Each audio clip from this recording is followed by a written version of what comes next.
તમે જોઈ શકો છો ટામેટા પણ સોટે થઈ ગયા છે। તો હવે એમાં હું મસાલા નાખી દઈશ।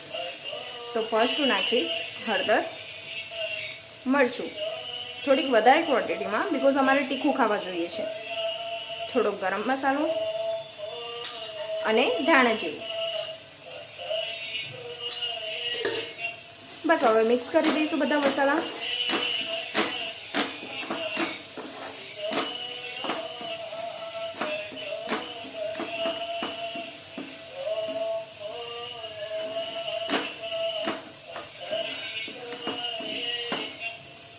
તો હું કીમો બનાવી રહી છું 2 એગનો।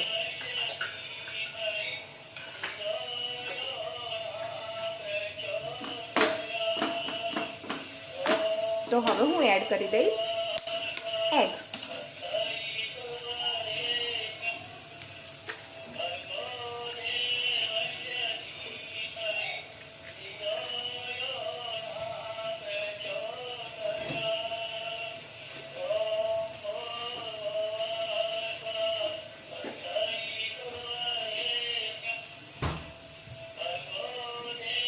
એક એગ મેં એડ કરી દીધું છે, પણ મારે 2 એગનો બનાવવો છે એટલા માટે હું બીજું એગ એડ કરી રહી છું।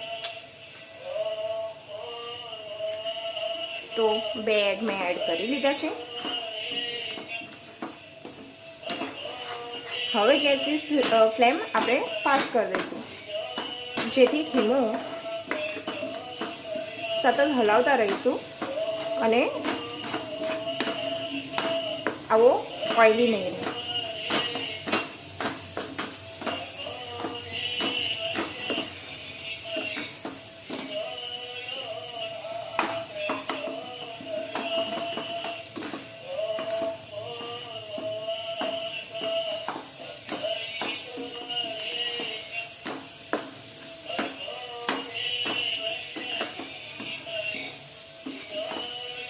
તો તૈયાર છે તમારો એગ ખીમો।